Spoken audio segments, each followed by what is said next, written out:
Hey, thanks for tuning into the Zelos Podcast, the show that's all about the pros behind the pros in sports. I'm your host, Rocky Snyder. This week, my guest is Arturo Cedillo. He's the head S&C coach all the way up at the University of Alaska Fairbanks. Doesn't get much more northern than that.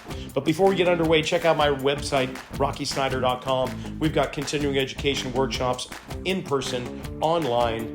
We've got podcast archives, blogs, and a whole bunch more. So just go to my website, rockysnyder.com, for more. Speaking of in-person workshops, at the end of September 27th, at the Perform Better Functional Training Institute in West Warwick, Rhode Island, I'm going to be doing a one-day workshop. It's called Recalibrating Movement from the Ground Up. It's all about closed-chain biomechanics. What does every joint do in a three-dimensional space when the foot hits the ground? And then what happens when that foot pushes off? It gives you a tremendous amount of information and a new way of looking at movement. And once you see it, you're not going to be able to unsee it. Be sure to check out my copy of my book, Return to Center. It's all about strength training to realign the body, recover from pain, and achieve optimal performance. While you're online, look up setantacollege.com. They've got bachelor and master's degrees in strength and conditioning and performance coaching. If you put the code RS10 into your tuition, you'll get 10% off when you check out. Also, check out Instagram and follow us at Rocky_Snyder. Click the subscribe button and enjoy the conversation. You know, when you think about colleges and universities and the geography of things, you don't think of the northern reaches. There's a college, and it's Ilasagvik, if I pronounce it right. Ilasagvik College is known to, its claim to fame is the northernmost college in the United States. But when it comes to universities, the University of Alaska Fairbanks is the northernmost university in the US. And I was fortunate enough this past summer to connect with the head strength conditioning coach, Arturo Cedillo. He was at the NSCA National Conference. And of course, this was in Hell's Kitchen, which we'll call Kansas City. For some reason, the NSCA has a beautiful habit of finding one of the hottest places on earth to host a national conference. And this year was no exception. I'm sure that there was a time where, Arturo, you wanted to stand in like this, just the walk-in refrigerator or freezer, just to make you feel like you're at home. But I'm just kidding. Thank you, first of all, Arturo, for coming on to the Zelos Podcast. It's a joy to have you here. Absolutely. It was really great to meet you at the conference. It's great to be here. Love to get this thing going and see what we're going to talk about, all the topics we're going to hit on. Looking forward to it. Thanks for having me. Oh man, it's my pleasure, especially when I found out like University of Alaska Fairbanks. It's not like, I mean, when it comes to job fairs, I have a feeling that that table is not the most crowded compared to like University of Hawaii, Manoa, University of Saipan, Guam, or heck, even Palm Desert.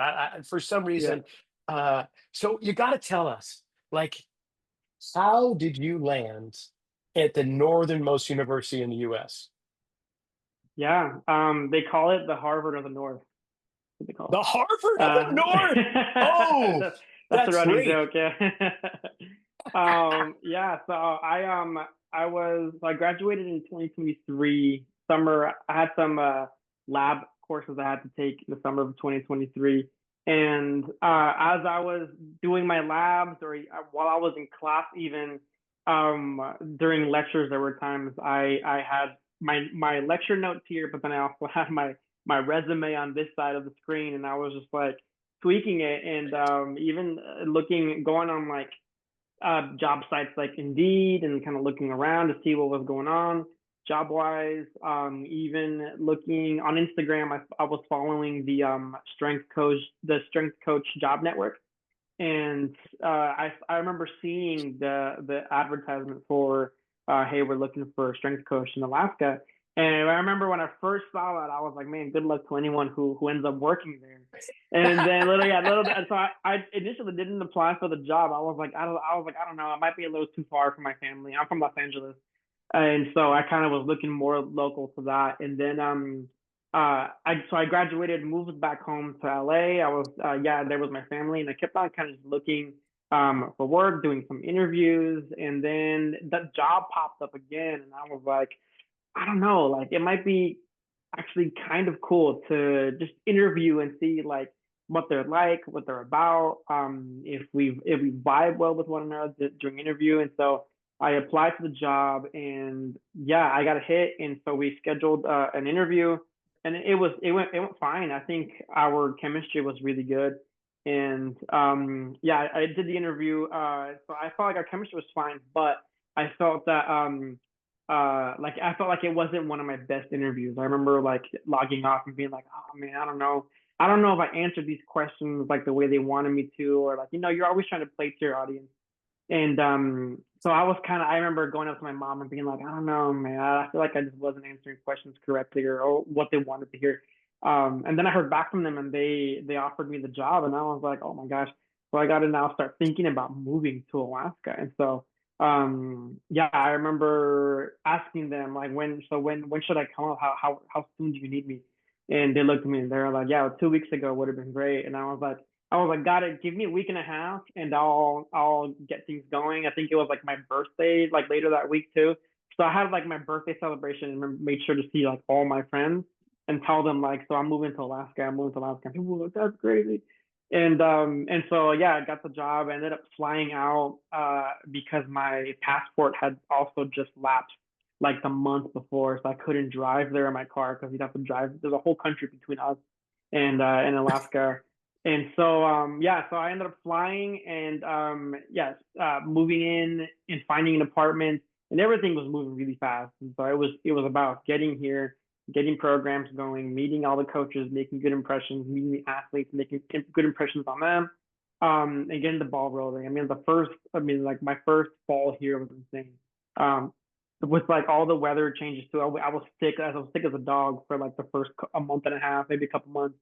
But we had to get the thing rolling, and so meeting like the hockey team, the coaches, and everyone, it was insane. But I remember calling my dad and asking him like, so what do you think about this Alaska thing? And he hates the cold. So all my friends were saying, yes, you got to do it, you got to do it. And I figured, okay, I'm hearing many yays, but not enough nays. So I called my dad. I said, if anyone is going to tell me not to do it, it's going to be my dad. And so when I got on the phone with him, he was like, do it. He goes, you have to do it. He goes, it's the adventure of a lifetime. He said, you're going to regret it if you don't do it. Alaska sounds insane. And I was like, all right, that's my sign. Like, I got to go do it. So I've been So here since cool. October 2023. October 2023. That was going to be my question. Are we talking like, did you enter into the summer months, but the fall? So you were starting to transition. Okay, so October, now you've got limited daylight in October. You're only a couple of months from the shortest day of the year, and of course, the Yeah, land of the never setting sun, or the never rising sun in that true. case. But dude, okay, Yeah. so where in the LA area did you grow up? So a lot think of like downtown LA. I grew up like Downtown LA. 10, Okay, 10 minutes west. I think 10 minutes west of downtown LA. got Like it. not quite Koreatown, but like right short of Koreatown, like right there. Okay. Wow. Okay. Yeah. Just quickly, culture shock? Oh man, it was a bigger culture shock when I moved from LA to Colorado, because I did my master's in a small town called Alamosa in Colorado, and I went from living amongst like millions of people to living in a town of like 9,000.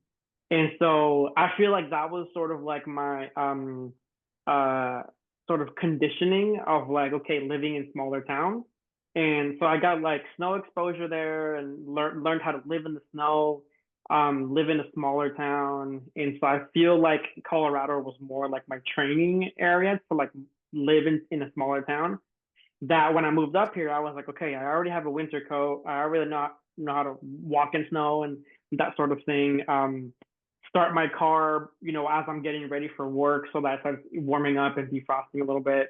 So that when I moved up here, I mean, the population here is like 30 or 40,000. So it's from to me, it's more like a medium-sized town, Yeah. on the smaller side. But I feel like Colorado was more of a culture shock than when I moved up here. Of course, in Colorado, it didn't get down to like -50 as it does up here.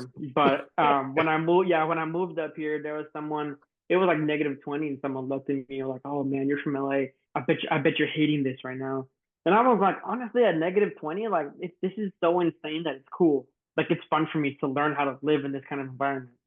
Yeah, I hear you. Okay, truth be told, like when I was back University of Massachusetts in the Yeah, late '80s, I had no direction whatsoever. It just seemed like every semester I would spin the wheel of majors, and whatever it landed yeah, on, those were the courses I was taking. I had no idea I'd be doing what I'm doing right now. It was just kind of accidental through and through. But near my last year at the university, I started thinking about jobs, and I thought about Alaska. So I sent away for this catalog of Alaska jobs, and it was mainly like timber, fisheries, and tourism. There's not much else out there in yeah, terms of jobs. And I was considering it. And then I saw a help wanted ad on the job board on campus yeah, about Yellowstone National Park in Wyoming. And I'm like, oh, there we go. Got accepted there, lived by yeah, in a log cabin by Old Faithful. And it just so happened that some college buddies came through with some harebrained idea about moving to California. They had no idea where they were going to land. They didn't know what they were going to do. They didn't know where they were going to stay. I'm like, that's yeah, insane. Okay, yeah. I'm going to come out and visit. And I guess the rest is history. So, okay, University of Alaska Fairbanks, you are the head strength conditioning coach. How many sports are we talking? We've got 10. We got 10 altogether. We have men's, women's basketball. We have volleyball. We have cross country ski, men's and women's. We have rifle. We have hockey. Did I say swim already? Swim. Yeah. So we have 10 sports altogether. I coach men's, women's basketball, volleyball, swim, and rifle. And the assistant strength coach, he mainly works with ice hockey, and then he also does men's and women's cross country and ski. Fantastic. Okay, so there's a Yeah, couple of unique one. Well, there's one unique one, rifle. I'm definitely going yeah, to want to talk about that. But before that, just give me the lowdown logistically, like being so far up north when it comes to traveling to other schools. I mean, you guys are on the outer reaches. So, and with the yeah. weather the way it can be, so powerful and unexpected, Mhm. um, how do you deal with that? Like, what's the element? What are the biggest elements when it comes to traveling with teams? Yeah. So you're completely right. We don't get the luxury of just jumping on a bus and driving 2 hours one direction to the next town over, playing the game, and then be able to come back and sleep in your own bed. So here we call it the travel battle because Um, I talk with the athletes as well. I do what I can with my limited scope, right? So there'll be times, before they travel, I tell them travel with emergency, like the vitamin C stuff, like go in on it with a teammate or something, because like you're gonna want to just crack one open, put it in your water as you're flying, just to stay hydrated. Your immune system kind of takes a hit as you're flying anyway. Get super dry as you're flying, right? And so they're flying all the time. So we will have times when just a whole team gets sick, and because they're friends with another team, that team will also get sick. And so a lot of times they'll just start noticing people coughing and that kind of thing. But it just happens. A Yeah. lot of the dryness of flying, a lot of traveling, a lot of fatigue, sort of thing. We do have great athletic trainers who travel with the teams, so they do what they can to get the teams moving as soon as they land somewhere. It's like it's get mobility. Because obviously they're sitting down for hours and hours, and so like they're going to be locked up, upper back, lower back, hips, and that kind of thing. So best thing to do is shake it off, start moving. They definitely do invest into like hydration. I know hockey team travels. I don't know if they're still subscribed to it, but they've had these like packets of hydration stuff they put in their water, and so they're really on top of it and getting them to drink some water, that sort of thing. But it's tough, man, because they really don't get the luxury of traveling nearby and then coming back.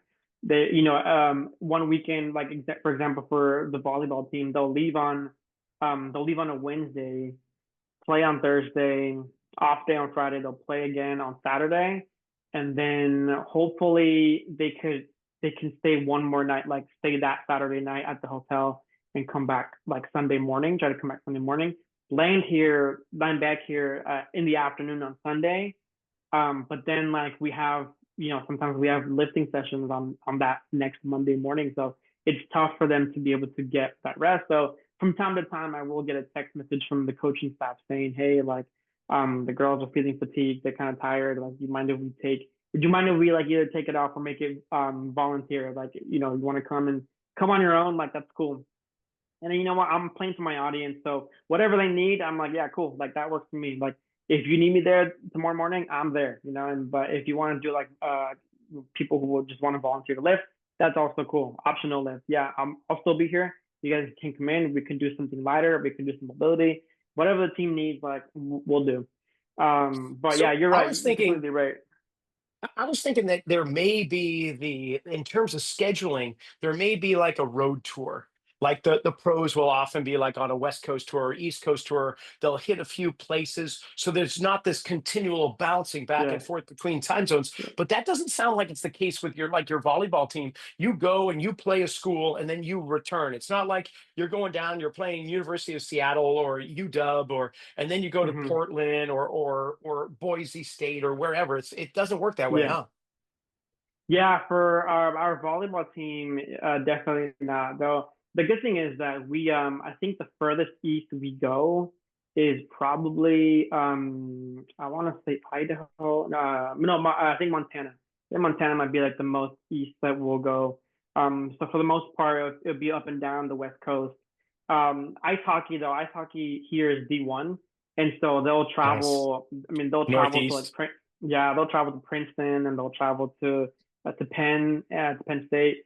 And so a lot of times for the hockey team, they will stay out on the road for a couple of weeks. I think the longest I saw them last year be out on the road like 3 weeks back to back. So we just didn't see the hockey team for like a month. Yeah, that honestly that makes complete sense. What about Canadian universities? Do you jump over the Oh border in yeah. that regard? So our D2 team definitely does. We play against Simon Fraser University in Canada, but that's the only Canadian team that our volleyball and our D2 sports like volleyball, men's and women's basketball, they'll hop over to Canada and they'll play Simon Fraser University. Like I said, ice hockey, they'll just jump around. Ski will also jump around a little more. And rifle as well. Those are our three D1 sports. And so you'll see also rifle because it's such a niche like sport. They'll go and compete against pretty much any university that has a rifle program, which is not very Okay, we many, got to but talk about rifle. Let's talk about rifle because I'm really intrigued by this. There must be different categories of competition. What are we talking about when you're just say rifle? yeah. So they'll do like they call it small bore and like air rifle, and they'll compete in both, and they will compete. The way they do it is standing, kneeling, and then prone. So they're lying on their stomachs and shooting. The We do have a rifle range. Like it's in this building. I can literally leave my office and just walk over there. I'm really good friends with the coaching staff there, and so there will be some times that they will come over, and when no one's in the range, and they'll be like, "Hey, you guys want to come and shoot?" And we'll be like, "Yeah, sure." Like we'll take 10 minutes out of our day and just come and like shoot. And so what they'll do, they'll set it up on a little table for us because doing it standing up, like you're just moving around a whole lot. But like putting it it looks kind of like a beanbag on a kind of like small little table. You just kind of have to like, there we go, boom. And so we'll from time to time go over and they'll let us shoot and they'll teach us how to shoot. And then Okay, we'll give me all, the needs analysis. Sorry, but I'd love to yeah, know your needs analysis for riflery. so needs analysis for them. Yeah, when I took the job interview, I was like, "Does rifle lift?" And they were like, "Oh yeah, there's so many things." I was like, "Okay, cool." Dude, And you're so from they LA. need You should know all about firearms. they need good balance. They need good balance.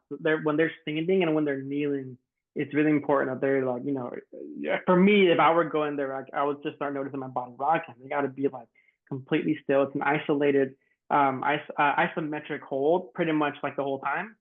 And so you'll see a lot of like hip tightness, lower back, upper back. And so we'll definitely need for them to have like a strong lower back, stable hips and that sort of thing. Because even standing, the stance is just messed up. Like the way they stand, they've taught me. Because before I came here, I had no idea about the sport. So they've taught me how to stand in the way they stand. And it's not a natural way to just stand and pose. So definitely you'll have a lot of like lower back problems. So we have to do what we can to put in some balance stuff, some things to make sure that their hips are happy, strong upper backs and that sort of thing. I do like doing a lot of instability stuff with them to kind of like train their feet and their stabilizers to keep them still. maybe some around the world with a kettlebell, like on an unstable surface and that sort of thing. They're also a Uh, really fun group to train.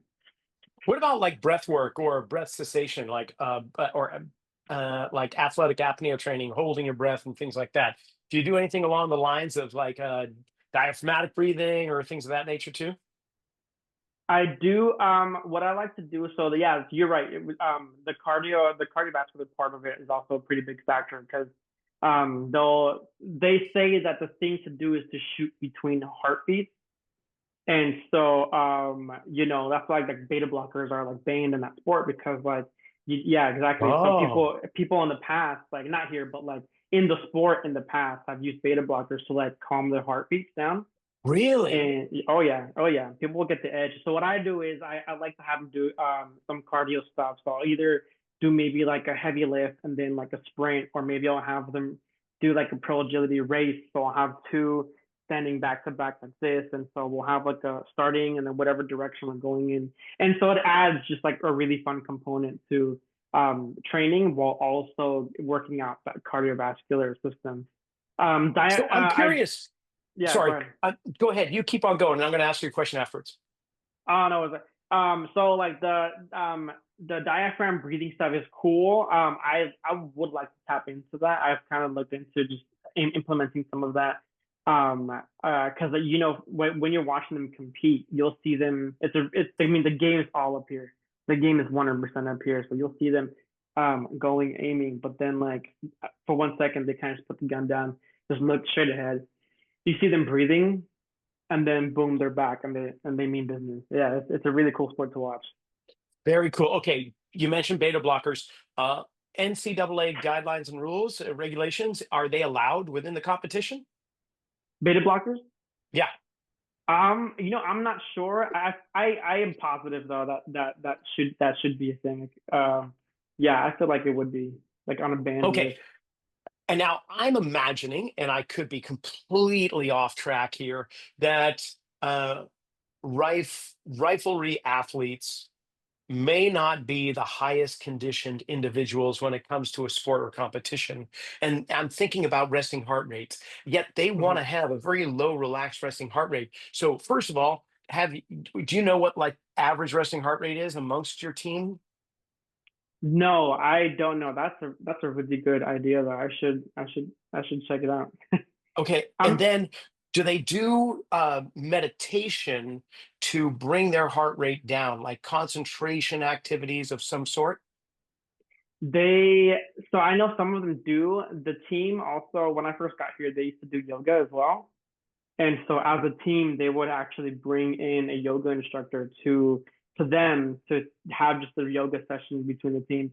Because you do want to be mobile, you do want to have stable joints and that sort of thing. And you also want to get into that relaxation state because it's not like football where you can use that like high intense like adrenaline to your advantage. To them, it's sort of like the opposite where you kind of have to like calm yourself down while also making sure that you're on point and you mean business.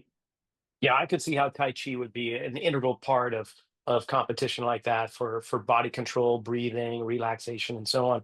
Wow. Okay. So from there, you've got volleyball. And I'm thinking you guys all just naturally have home court advantage because any Oh of yeah. your competitors coming up to freaking Anchorage and getting off the plane and they're volleyball players, which are usually you think of tropics or at least subtropical weather. You don't think of above the Arctic Circle or close to it, right? Yeah. It's not something that easily comes to mind. So when they get off the plane, they're just already in shock. So Yeah. you must have it, right? Is that fair to Oh say? yeah. Yeah, 100%. Because yeah, when they come, you'll see some of the athletes, maybe some freshmen or transfers, they're walking around the building. They're just like, oh my God, this is crazy. Can you believe we're in Alaska right now? And so yeah, I feel like we use that to our advantage whenever we can. People obviously with flights and that sort of thing, people are going to be a little more tired when they land. And our team is great, man, and they're really friendly. And there'll be times during timeouts or something like that, our team, they like to challenge the visiting teams to like dance off. And so from across the court during a timeout or while the ref is reviewing a play, you'll see our team start doing some dance moves and then like point to the other team. And then the other team's kind of like looking over and they're like, yeah, okay. And like they'll start dancing too. And so like this is whole dynamic. And and there's also Instagram now, which you didn't have back in the day, right? Like so Right. people are like you notice people are like friends with like other teams from different parts of the country that they play against. And it's really neat to see, for real. Very cool. Okay. Remind me again of the sports that you oversee: men's and women's volleyball, rifle. What else?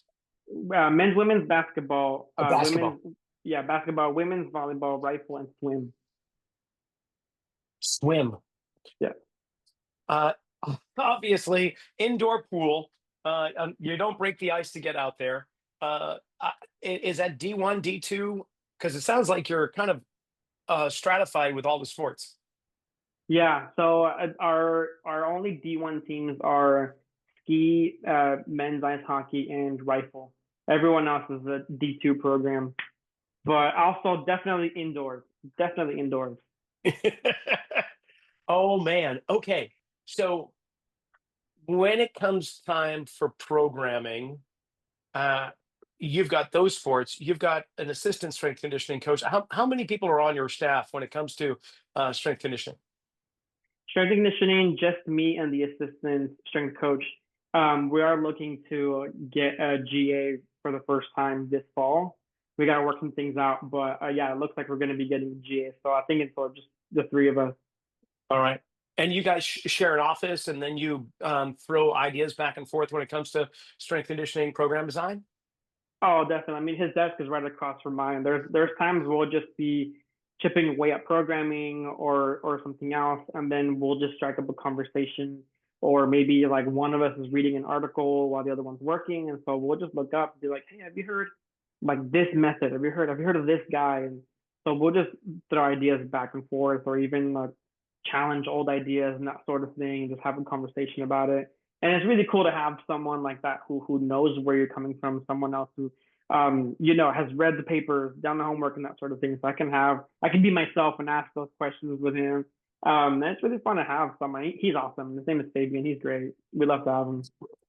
Right on. Okay. When it comes to the weight room, is it exclusive to the team specific, or is it like open campus? This is the weight room for the entire university, and we just got to utilize our schedule and plug in the athletes depending upon what's going on there. Yeah, this is the weight room is an athlete only weight room. I when I got here, they asked me if it was okay that coaches had access to the weight room as well. Like we have swipe cards, and I told them, yeah, like why not? As long as you guys keep it clean and clean after yourselves, like I don't care. So the athletes, yeah, the athletes use the weight room, and the coaches and the support staff also have access to the weight room. We are a big, since it's a smaller town, we are a big community-based university, and so we'll have like the pool is like behind me here, and so we'll have a lot of community members walking in and out of the lockers of the lockers in the swim deck because the community uses the pool a whole lot. So from time to time, we'll see a straggler sort of walk down the hallway and like look inside the weight room and be like, oh, I didn't know I could use it. To which then I have to be like, oh, hey, this is athlete only. Like, if you want to use the weight room, like the SRC is on the other side. Like, okay, cool, no worries. But yeah, this is only athletes and athletic staff. Okay, and then how does it work with you juggling schedules with the different teams? I mean, I know that historically swimming, you get in the pool early in the morning, so probably lifts are going to be either in the afternoon, midday, or even late morning. Volleyball is going to be different. Mm-hmm. Basketball schedule is going to be different. But how do you organize all of them together so that there's not Yeah. a lot of traffic jams?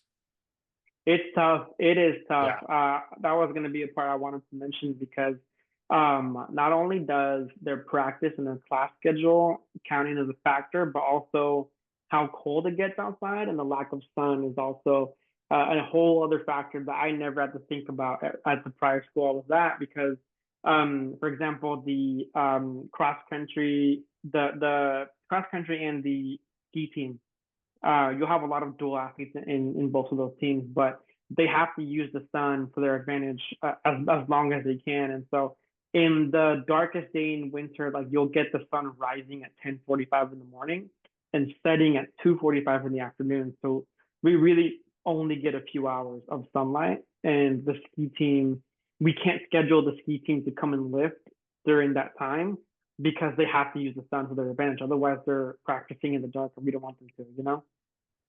Completely. So yeah, No, that was gonna I definitely I'm glad you bring this up because we're talking about biorhythms and I don't think we yeah. speak too much about that with the average podcast guest that comes on because it's not as significant as what you're Yeah. having to address. So how, I mean, I'm sure there's some researchers on campus that are looking at these things, but Mhm. what can you tell us in regards to circadian rhythm, biorhythms, and how it relates to your athletes? Yeah, that's tough. It really is a tough thing to do when it gets dark.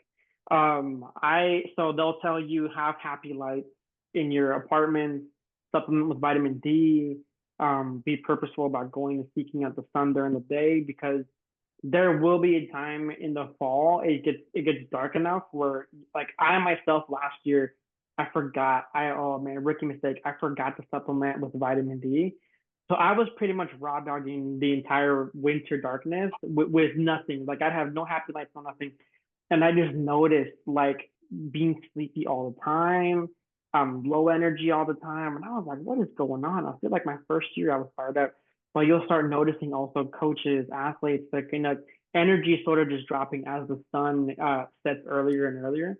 And so you got to do what you can to kind of get the athletes riled up. And some of them have been here for 3, 4 years, maybe 5. So they know, okay, this is the rhythm, and so they're going. But you'll get the transfers, you get the freshmen that they've never experienced this kind of darkness, and so people having a hard time. Obviously, depression plays a big role in this thing as well. Obviously, homesickness is also a thing. So I feel like those things are even more like um, exacerbated because of the darkness. So yeah, circadian rhythms are tough because even they're not competing over the summer, but definitely like when your body's feeling sleepy all the time, you got to find a way to just pick yourself up. And obviously, we can't expect them to be drinking coffee all the time. It's just not healthy. No, And no. so that really is a good question, but it is a tough thing to have a biohack for. If you're not Yeah, supplementing, you're honestly, just yeah, that's tough. I could see having like hyperbaric chambers in one room right next to tanning beds. Like in some way, just getting some sort of artificial light, whether it's Yeah, and melanin converting to melatonin, and you don't have that. So many things are yeah, disruptive. So some of your athletes must wear like aura rings or whoops or yeah. wearable tech that show their sleep patterns. Do you have some people that are tracking their sleep patterns, or is it just something you're just kind of throw out occasionally and going, "Hey, how are things going with your sleep?" Yeah, from time so you'll get a lot of the hockey players. They're a lot of them want to go pro, and so you'll see them sort of more on top of that thing because for them this is just a stop of a few.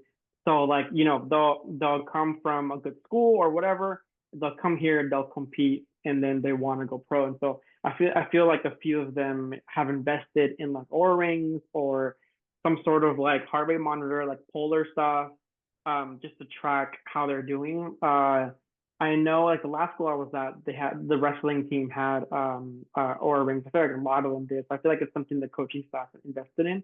But definitely like I would love to see more about like sleep data on the athletes, but of course we just can't force them. I use Team Builder, so there's like reporting components where you can ask questions like Do how was surveys your with them, sleep yeah. quality? Did you eat breakfast this morning? How hydrated do you feel? How ready are you to work out? Which I've always thought about implementing. But yeah, sleep data is tough. But it's even tougher having like athletes sort of just not, I mean, like not only buy in, but stay consistent with like reporting on the sleep. But yeah, from time to time, I'll just ask them. Sometimes I'll just see someone in the corner, just like droopy eyes, all really tired, and I'll be like, "Hey, how are you sleeping?" Or like, "How you doing?" If I see someone isolating a little more, maybe it's like a red flag for me to look for and be like, "Are you overtrained? Do you feel depressed?" Like that sort of thing. Yeah, honestly, coach, the more we're talking, the more I'm realizing that you guys are kind of like the land of supplements in a way. You know what Yeah, what I mean by that is like I'm very fortunate to live on the central coast of California, where we are at the northern tip of the massive valley. So we have, I mean, I've got a farmer's market within walking distance every Saturday from my house, and I love that. there's just food that's plentiful and fresh here. Yeah. Everything needs to be shipped to you. And so you're Yeah. dealing with supplementing nutrients, you're dealing with Hmm. supplementing sleep cycles, just vitamin D and light Yeah. exposure. You're really having to work, I think, three times harder where you are compared to one of your colleagues, say at the University of Nevada, Las Vegas, or Sure. Yeah. UCLA or USC or whatever. I mean, Yeah. it's very interesting. I'm sure Yeah. you probably just take it for granted now that you're there for a couple of years, but I mean, it's got to be a challenge to you. Yeah, absolutely. 100%. I'm really proud of the teams that we have here because you're right. They have to travel a lot further than most teams in the country because we're like we have a whole country between us and the rest of the lower 48. Like I'm really proud of all the athletes, especially when I tell them like, guys, make sure you're sleeping, make sure you're eating, carbs are your friend, hydrate, and all these things. And they'll get sick of me being like, protein, sleep, hydrate. Like, and so I'll be like, three things, guys, and they'll always be like, eat, sleep, hydrate. God, like we told us a billion times. But I'm like, it bears repeating because these things will be your friends and probably possibly deciding factors on whether you do well one weekend or not, you know? Yeah, and so with that, do you have kind of metrics in place when it comes to lift days or um, and not just competitions, but to look at these parameters in regards to, I mean, you mentioned the surveys that you can create through Team Builder. Mm-hmm. Are there other metrics that are maybe not as subjective that you're using to kind of flag, okay, this guy on the rifle team, Yeah. performance is lowering. I noticed this is happening, that's happening. Like, what does it look like Yeah. for you? So there's some research on like vertical jump measurements and like power output and Okay. overtraining syndrome. So what you don't want to do, right, is catch it when it's officially overtraining syndrome because getting out of that can be hell. I mean, I've heard stories of, guys, people in Europe who are just competing on and on and on. Before they know it, they've been in this hole for a long time. And, I've Mm. heard it takes like a year to get out or so. And so the research said that one way to catch it before it becomes overtraining syndrome is power output on a vertical jump. And so we have these Vault force decks, like we saw Vault Yeah, at the vault, conference. sure. Cool stuff, Yep. man. They got some really cool stuff. Yeah. And you can have your athletes jump frequently. And obviously, I'm not going to do a whole battery of tests every week or every 2 weeks, right? But I've noticed kind of if you get in a rhythm of getting maybe like for the basketball team, there were weeks where I was like, I want them to jump this week. And so sometimes sometimes I'll tell them like, hey, while you're doing your warm up before I main lift, let me get like half of you guys on the force decks just so you guys can jump. Give me like three jumps and then you can continue with your warm up. If we don't get through all of them, then we'll do half the team the following day and they'll jump. And so I kind of start comparing their data from week to week, and then you can start catching. Okay, this is their baseline. If they start jumping lower or there's a lower output, that's a good indicator. Okay, they might be a little like burnt out right now. Let's make some adjustments or address it. Um, I've had a basketball dude who lost like 25 pounds from August to December. And Wow. so the vault weighs you before you jump. It takes that into consideration. And so it was one of those days I just had the guys on the deck. And yeah, so I had him jump and I noticed he's 25 pounds lighter in a matter of like a few months. And so yeah, I went up to his athletic trainer, and I was like, hey man, like this is what I noticed with a lot of weight to lose in that short of period of time. So like maybe we can check in on him, see if he's doing okay. And so between all of us, we kind of definitely do what we can to address these things, see if and if it's something like, okay, maybe you need to go see the campus counselor or something, just to check on your mentals, make sure like that's okay. You don't have to wait till things get bad, like mental health is huge for me. And so yeah, I'll check in. So when I see something like that, I'm like, that's a red flag. He weighs a lot less than he did in August. So we'll do Right. stuff like that. But yeah, the research, yeah, man, it's a power output, really good, helpful tool to catch it before it becomes overtraining syndrome. Right on. No, great insight there. Okay. You mentioned cross country skiing. Yeah. And you guys are at the urban wildlife interface, as we might call it. Mhm. There's a somewhat of a line of demarcation, and you are really on the edge of the wilderness. So I'm wondering about the trails that cross country skiers face, like north of Fairbanks, you've got like Goldstream, Steel Creek. To the east, you got Badger. You got all these places Mhm. that are in the outer reaches. Is there a concern for wildlife with the cross country skiers, or did they stay relatively within the confines of the urban area? So it's great you asked that because I think last year they finished building a track on campus here. They kind of just found a way to just carve out a track for them to actually a course for them to actually practice and Nice. compete in. So we weren't able to host any events. Now we can have schools come up and compete in cross country skiing, and also the community uses it as well. But yeah, so there's before that, I'm sure there were issues with because we will get moose on campus. When I was hired, people were like, there may be days you come in late, call one of us, let us know, hey, there's a moose standing in front of my car. I cannot move right now. And And they're that sort of ornery. thing. Moose are ornery. I mean, if Oh yeah, oh yeah. so, yeah, and they're big.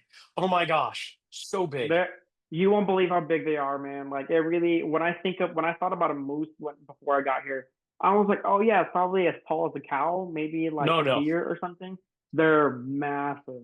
Yeah, I They're spent my massive. summers on the northern Maine Canadian border canoeing on these rivers, and you would come around the bend or come into this little inlet, and there just two moose there, and they're staring at you, and they're turning, and those Yep. things can haul, and you just keep paddling, don't make eye contact, right? So Just yeah, keep on yeah, going.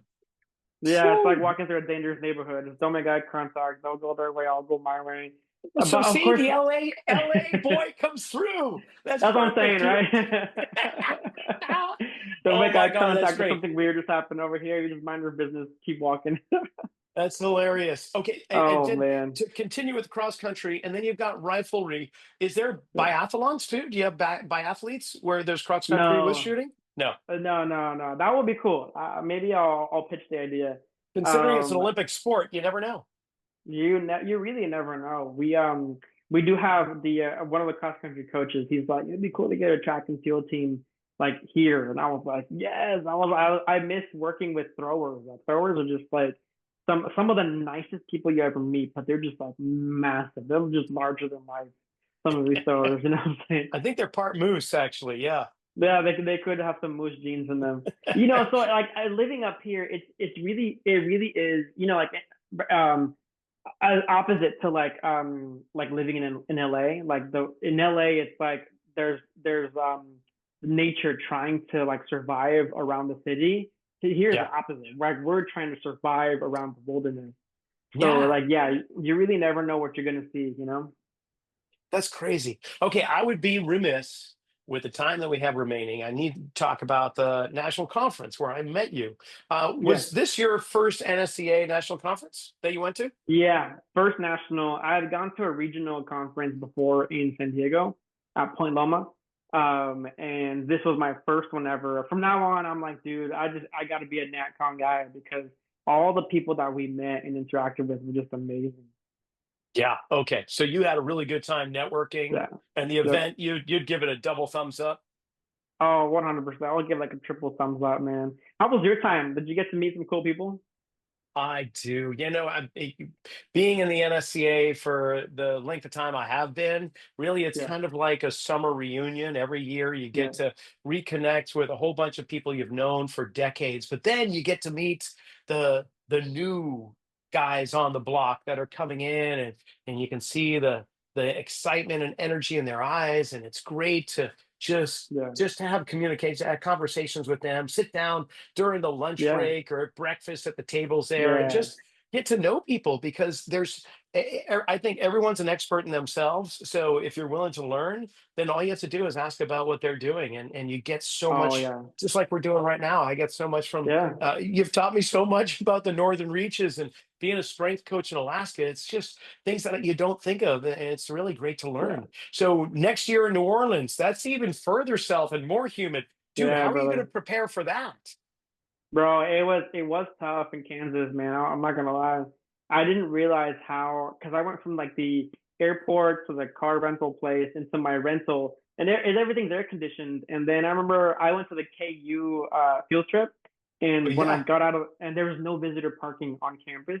I had to go into the neighborhood, so I parked maybe like half a mile away. I opened my car door and I was like, Jesus Christ, this is so humid and hot. And I was like, dang, and I was on the phone with a friend, and she was like, yeah, yeah, that's the Midwest, man. That's what it's like. Oh, brother. Yeah, I'm Crazy, just thinking you came in as a grape and you're left as a raisin, just like getting brother. everything sucked out of you. But it was cool. We had an amazing thunder and lightning storm. I don't know about Yeah, you, but growing up in LA for you and me being on the Central Coast, we don't get that yeah, kind of weather. So that was a really nice true. lightning show. Had a great time at the NCAA Basketball Yeah, Hall of Fame, that event night. that was I mean, cool. right? That There's was some cool. good It was stuff. it's hard to describe to people because when I tell them it's a college experience there, college basketball experience, and it's like a lot of shooting games, but they're all like different. They're all kind of like just a little bit different. You get to Yeah. dunk in one, you get to like shoot with your homies. There's another one where you have to do a buzzer beater, where it tells you like where to stand, gives you like 3 seconds to shoot. Like it's crazy. It was such a cool experience. I'd never been, but now I'm like, dude, I have to make the national conference every year now. Well, I It was gotta such a good say, experience. Virginia, and all the others behind the scenes, they set the bar really high this year, and it's going to be interesting to see if they can maintain it when it comes to New Orleans next year. And for the listening audience, I mean, of course, there were some amazing Yeah, lecturers, there were some great workshops. yeah, And those learning opportunities were fantastic with some of the leading experts, and then the abstracts that the graduate and PhD yeah, students were standing by and explaining the research they're doing. So it can be yeah, very deep in science, but I yeah, think the heart of it is really connecting with other professionals. So, and I'm really glad yeah. we did with you too. If people Yeah. want to get a little bit better sense of the University of Alaska at Fairbanks or Coach Arturo Cedillo, how are we going to do that? How do we follow you? You can follow the UA. We have a UAF strength and conditioning Instagram. I believe it is UAF underscore strength, if I'm not Okay. mistaken. And we are yeah, UAF strength. Yep. Yeah, it's UAF underscore strength. Um, and I like posting highlights there. Scores when our teams are on the road or when they're playing. We like to celebrate the student athletes there. I also want to get better at having someone coming into the weight room and shooting like training videos. Like, I love watching videos from universities and watching like their athletes, do their conditioning, lift, like it really with some good like hype music, So I want to get better at like posting more of that kind of content. So if you guys want to follow the adventures of UAF and our athletes, man, they'll be there for sure. Right on. Coach, this Do has you been want me? great. Do you want me to give my personal one as well, or If you'd like, yeah, please do. yeah, sure. My personal Instagram, you guys can follow at it's called handle is the bearman underscore, and I like posting also highlights there, some more of my personal life sort of thing. Anyone's Wait, welcome. okay. The Bear Man on Instagram. Does that mean you're a Bear Mountain skier or you're just up there with the polar bears? What are we talking? It's I mean it's open to interpretation, but for me, so my name means the bear man. So it's Ah, Arturo. Arturo means like the bear man, and I think my middle name Alejandro means what was it, like defender of men or something like that. So but I really liked the bear man, and I was like, I'm using it, so I just put it as my Instagram handle. I thought it would be cool. I love it. Well, man, I'm so glad we were able to make this conversation happen, Yeah, and brother. And before you get all worked up for the fall semester, I want to wish you good luck with getting that underway. And I know you're in the jam session right now, so for taking Yeah, time out right now, I'm totally grateful for you. Thank you very much. absolutely, man. It's so good seeing you again, man. Good talking to you. Appreciate the opportunity to get on your podcast. Well, there you go. It's not like I need another excuse to head up to Alaska because there's plenty, but I got one more. Go up and see Coach Cedillo and what he's been doing with the staff and the athletes up there. And I want to thank him for coming on.